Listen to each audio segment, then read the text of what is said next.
खुलुमबाय आं सिबिरानि ब्रह्म नोंथांमोनखौ आंनि एसबी बड' निउज चेनेलाव गासैखौबो बरायबावनाय थाबाय नोंथांमोननि थाखाय आं गोदान मोनसे भिडिअ लानानै फैबावबाय अन्नानै भिडिअखौ जोबजासिम नायलांदो गाव गावनि नखरखौ फोथांनानै लाखिनो थाखाय आरो गाव गावनि आथिङाव गसंनो थाखाय गरसे गरनै रां आर्जिनायनि मिजिंजों गुबुन रायजोआव खामानि मावनो थांनाय सासे बर'आ फिन जिउ खोमानो गोनां जाबाय। थैनाय सुबुंनि मुङा भुबनेश्वर बर', बिथाङा बाक्सा जिल्ला बागानपारा गेरुवानि बान्दारगुरि गामिनि सनेश्वर बर'नि फिसाज्लामोन। फोरमायथिनाय बायदिब्ला भुबनेश्वर बर'आ थांनाय गोलाव बोसोर 15-16 बोसोरनिफ्रायनो खामानि मावनो थाखाय मुम्बाइआव थाहैदोंमोन आरो कम्पानियाव खामानि मावदोंमोन। नाथाय दैनिफ्राय बोखांनो मोन्दों भुबनेश्वर बर'नि गोथै देहाखौ। फोरमायथिबावनाय बायदिब्ला भुबनेश्वर बर'आ सासे लोगोजों बायजोआव ओंखारलांदोंमोन। बेयावनो दैयाव दुगैनो थाखाय थांनायाव दैयाव गोग्लैदों, जेराव दैयाव गोबां अन्थाइबो दंमोन होननानै फोरमायथिदों, जायजों बिथाङा थैनो गोनां जादों होननानै फोरमायथिदों।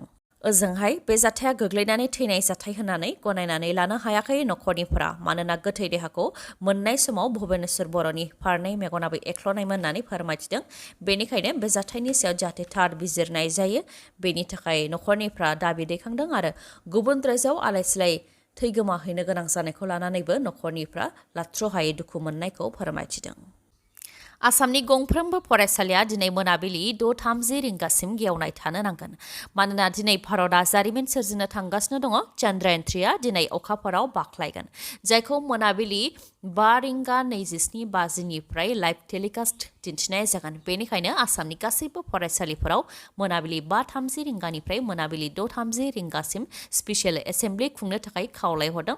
बेनि थाखाय आसाम सोरखारनि डिपार्टमेन्ट अफ स्कुल एडुकेसन दिसपुरनिफ्राय director of elementary education Assam, director of secondary education Assam, director of SCERT आरो एमडि आदर्श विद्यालय आसामनिसिम लाइजाम हरदों। चन्द्रायन 3खौ दिनै मोनाबिलि 5:27 लाइभ टेलिकास्ट खालामगोन होननानै भारत सरकारनिफ्राय लाइजाम सौफैनायनि उनावनो आसामनि फरायसालिफोराव स्पेसियेल एसेम्बलि खुंनो थाखाय बोसोन होनाय जादों।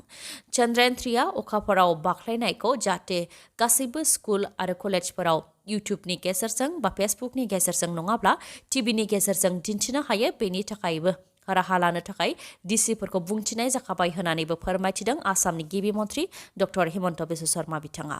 लाइमोनफोरनि गेजेराव चन्द्रायन 3खौ लानानै जाहाथे गोहोम खोख्लैनो हायो आरो बेनि बेसेन बा गोनांथिया मा बेफोरखौ मिथिहोनो हायो, बेनि थाखायनो फरायसालिफ्राव फरायसाफोरनो दिन्थिनाय जागोन। बेनि उनाव चन्द्रायन 3आ अखाफोराव गाहामैनो लेन्डिं जायोब्ला बेनि सायाव लिरनाय बादिनांहोनायबो जागोन, जाहाथे लाइमोनफोरनाव बेनि गोथौ गोहोमखौ खोख्लैनो हायो होननानै फोरमायथिदों डक्टर हिमन्त बिश्व शर्मा बिथाङा। बिटिआरनि थागिबिफोरनि थाखाय साख्रि ओंखारदों। क'क्राझार जिल्लानि सिङाव थानाय सालाकाथिनि बङाइगाव एनटिपिसिआव साख्रि ओंखारदों। जायफोर बिथांमोनहा बिटिआरनि क'क्राझार, चिरां, बाक्सा आरो उदालगुरि जिल्लानि थागिबि, बिथांमोनहाल' बङाइगावनि एनटिपिसिआव ओंखारनाय साख्रिनि थाखाय एप्लाइ खालामनो हागोन। भेकेन्सिया डिप्ल'मा ट्रेनिसनि थाखाय गासै 18, बेनि मादाव मेकानिकेलाव 11, इलेक्ट्रिकेलाव 2, CNIआव 4 आरो सिभिलाव 1। बेनि अनगायैबो आइटिआइ ट्रेनिसनि थाखाय 32 भेकेन्सि ओंखारदों। बेनि मादाव फिटाराव 7, इलेक्ट्रिसियानाव 10, इन्स्ट्रुमेन्ट मेकानिकआव 10 आरो एसिस्टेन्ट मेटेरियेल बा स्ट'र किपाराव 5, गासै 32 पस्ट ओंखारदों। बेनि थाखाय एप्लाइ खालामनाया दिनैनिफ्रायनो जागायजेनबाय आरो 15 सेप्तेम्बरसिम मोनानि 11:59 थागोन। बैसोआ 38 बोसोर बैसोनि गेजेराव जानो नांगोन, नाथाय SC/STआ 5 बोसोर रेहाय मोननो हागोन। सोलोंथाइया इलेक्ट्रिकेलनि थाखाय इलेक्ट्रिकेलाव फुल टाइम रेगुलार डिप्ल'मा नङाब्ला इलेक्ट्रिकेल आरो इलेक्ट्रनिक्स इन्जिनियारिंआव खमसे खम 60 जौखोन्दो लानानै उथ्रिसारनाय जानो नांगोन। मेकानिकेलाव फुल टाइम रेगुलार डिप्ल'मा नङाब्ला प्रडाक्शन इन्जिनियारिंआव खमैबो 60 जौखोन्दो मोननाय जानो नांगोन, नाथाय SC/STनिया रेहाय मोनगोन, पास मार्क मोनब्लानो जागोन। बेनि गासै डिटेल्सखौ नोंथांमोनहा गोनांथि दंब्ला नायनो हागोन आरो जायफोर एप्लाइ खालामनो गोसो बिथांमोनहा अनलाइननि गेजेरजों careers.ntpc.co.in आव थांनानै एप्लाइ खालामहैनो हागोन। जिबौ सौजानायजों सासे बैसो जानाय बर' आइजोनि जिउ खहा। बाक्सा जिल्लानि बागानपारायाव जादों बे जाथाया। ना लायनो थांनायावनो जिबौ सौजादों। थैनाय बर' आइजोनि मुङा बलायश्री बर'। नखरनि सुबुंफ्रा फोरमायथिनाय बायदिब्ला ना लायनो थाखाय बलायश्री बर'आ ओंखारलांदोंमोन। बेयावनो खांख्राइ गुदुङाव आखाइ सोनायाव बिस गोनां जिबौआ गुदुंनिफ्राय सौहरदों, जायनि जाहोनाव बिथाङा थैनो गोनां जादों। जिबौ सौजानाय लोगो लोगोनो अजा बेजानि गेजेरजोंनो बलायश्री बर'खौ फाहामथाय होग्रोनाय जादोंमोन।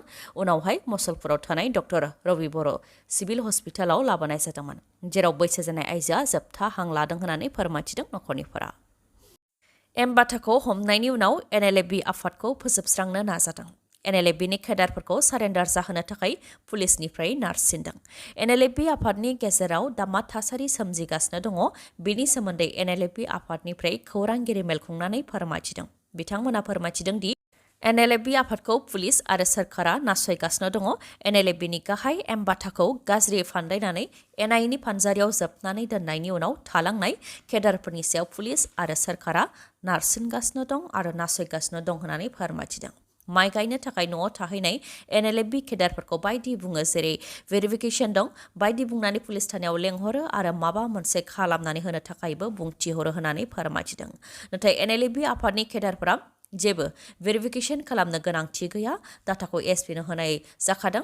NLFBनि दाबिया आबुं जायागौमानि केडारफोरनि गासै डाटाखौ मिथिहोनाय जानाय नङा, जायनाखि बे समाव NLFBनि गाहाय एमबाथाया NIAनि फानजारियाव दं। बेनिखायनो भेरिफिकेसननि मानो गोनांथि होननानै सोंथि खालामो बिथांमोनहा। लोगोसे फोरमायथिबावदों दि जायनाखि NLFB आफादा मोननै हान्जायाव गावबाय, गुबुन मोनसेया बख'नि, बिथांमोनहा NLFBनि डिजिगनेटेड केम्पनि बायजोआव फिसा फिसा केम्प लुनानै थादों। बिथांमोनहा दान मोनसे मोननैनि गेजेरावनो सारेन्डार खालामगोनखौबो मिथिनो मोन्दों होननानै फोरमायथिदों। लोगोसे बुंथिबावदि जायफोर थाखा फैसानि लबाव आफादनिफ्राय थांदों, बिथांमोनहा थाबैनो सारेन्डार जानो थांगासिनो दङ आरो बिथांमोननि मददजोंनो थालांनाय केडारफोरखौ सारेन्डार जाहोनो थाखाय पुलिस आरो सोरखारा नाजागासिनो दं होननानै बुंथिदों। नाथाय NLFB आफादा मोनसे थांखि दङ, थांखियाव सौहैयागौमानि सारेन्डार जानाय नङा। जोंनो रिहेबिलिटेसननिबो गोनांथि गैया आरो भेरिफिकेसननिबो गोनांथि गैया होननानै बुंथियो NLFB आफादनिफ्राय। एमबाथानि सायावबो फोरमायथिदों दि जायनाखि बिचार गोरोबथानि सिगां दायनिगिरि फोसावजाखानाय बिथांमोनखौसो उदां खालामनायाव समय नांगोन होननानै दैदेनगिरिफ्रा बुंबोदोंमोन। नाथाय गोजोन गोरोबथा जानायनि उनावसो एमबाथाखौ मानो गोजाम केसाव हमखो होननानै सोंथि खालामो आरो बेनि फिननायखौ बिचार गोरोबथानि सागानगिरिफ्रा होनो नांगौ होननानै बुंथियो। बेनि अनगायैबो जायनाखि 2014 मायथाइनि केसाव एमबाथाखौ हमदों, नाथाय एमबाथानिया बे समाव आखाइ फारसे गैखायामोन। बिथांनि आखाइया थांनाय 2008 मायथाइयावनो जदोंमोन। बिथाङा आखाइ फारसेजों माबोरै गुलि गावनो हागोन आरो बमा गावनो हागोन होननानै फोरमायथियो आरो बेनि सायाव NIA जाथिया फोरमान होनो बुंथिनाय लेखायै देहा फाहामसालिफोराव फाहामथाय लानाय समनि फोरमान बिलाइफोरखौबो जमा होनाय जाबाय होननानै फोरमायथिदों NLFB आफादनिफ्राय। गान्दा सिखारिनि मुङाव सासे बर' सुबुंखौ न'नि इन्जुर जोसिनानै न' सिंनिफ्राय दिहुननानै लाबोनानै पुलिसनि एनकाउन्टार। इन्जुर जोसिनानै आरो न' जोसिनानै हाग्रा बिफान आरो पुलिस प्रशासनआ हमनानै लाबोनानै माबोरै इनायै एनकाउन्टार खालामफैनो मोनखो होननानै सोंथि खालामदों आसाम पुलिसनि आखायाव बावैसो सान सिगां एनकाउन्टार खालामजानाय नबेसर बसुमतारीनि बिसि रहिला नार्जारी बिथाङा। बावैसो सान सिगां चिरां जिल्लानि मालिभिटा ओनसोलाव नबेसर बसुमतारी बिथांखौ आसाम पुलिस आरो हाग्रा बिफाना न'निफ्रायनो हमनानै लाबोनानै एनकाउन्टार खालामफैदोंमोन। बेखौ लानानै थार बिजिरनाय नांगौनि थाखाय नबेसर बसुमतारीनि बिसि रहिला नार्जारी बिथांजों लोगोसे चिरां जिल्ला बनसु आरो एबसुआ आमगुरि पुलिस थानायाव एफआइआर होदों। एनकाउन्टार खालामनाय नबेसर बसुमतारीनि बिसिया सोंथि खालामदों दि आयेन थासेयावबो पुलिस प्रशासना माबोरैहाय न'नि इन्जुर जोसिनानै न' सिंनिफ्राय लाबोनानै माबोरैहाय एनकाउन्टार खालामफैनो मोनखो होननानै सोंथि खालामदों आरो दा सानै फिसाफोर दङ, मा राहायै बिथांमोनखौ खांलांगोन होननानै सोंथि खालामनायजों लोगोसे बिजिरनाय नांगौनि थाखाय दाबि दैखांदों आरो न'खरखौ सालायलांनो थाखाय जाहाथे अनसुंथाइ होयो बेनि थाखायबो सोरखारनिसिम खावलायहरदों एनकाउन्टार खालामजानाय नबेसर बसुमतारीनि अनजालि बिसि रहिला नार्जारीया। उदांस्रि सानजों लोब्बा लाखिनानै मानिकपुर अट' हन्डा श'रुमा नोंथांमोननि थाखाय बाम्पार अफार फोसावदों। नोंथांमोना मटर साइकेल बा स्कुटि बायनो गोसो दङब्ला नोंथांमोननि थाखाय मोनसे मोजांथार खौरां। मानोना मानिकपुर पुलिस थानानि खाथियाव थानाय आरो इन्डियान अइल पेट्रल पाम्पनि उल्था दिगाव थानाय मानास अट' हन्डा श'रुमा नोंथांमोननि थाखाय मोजां अफार लानानै फैदों। अफारफोरा जाहैबाय जायखिजाया मटर साइकेल बा स्कुटि बायोब्ला गारिनि टेंकि आबुं जाजासे थाव मोननो हागोन लोगोसे सीट कभार मोननो हागोन आरो बेसेन नाङालासेनो गंनै हेलमेटबो मोननो हागोन बेफोरनि अनगायैबो जायखिजाया कम्पानिनि गोजाम मटर साइकेल बा स्कुटिखौ सोलायनानै गोदान मटर साइकेल बा स्कुटिखौ लानो हागोन नोंथाङा हम डिलिभारिनिबो राहा दं आरो खम रां होग्रोनानैनो फाइनान्सआव गारिखौ मोननो हानायनिबो राहा दं नोंथाङाबो गोदान मटर साइकेल बा स्कुटि बायनायनि थांखि दंब्ला नोंथाङा गोख्रैनो मानिकपुर अट' हन्डा श'रुमनिफ्राय बायनानै लायनो हागोन मानोना बे अफारखौ 15 आगस्टनिफ्राय आरोबाव बांहोबावनाय जाबाय माबाफोर मिथिबावनो लुबैयोबा 7006012555 नङाबा 9101272776 बे नाम्बाराव कल हरनानै सावरायहरनो हागोन दिनैनि भिडिअ एसेनोसै गाबोन आरो गोदान भिडिअजों लोगो मोनफिनबावगोन नोंथाङा दासिमबो आंनि चेनेलखौ साबस्क्राइब खालामाखैबा अन्नानै साबस्क्राइब खालामदो लोगोसे लाइक कमेन्ट आरो शेयार खालामनो दाबाव गोजोन्थों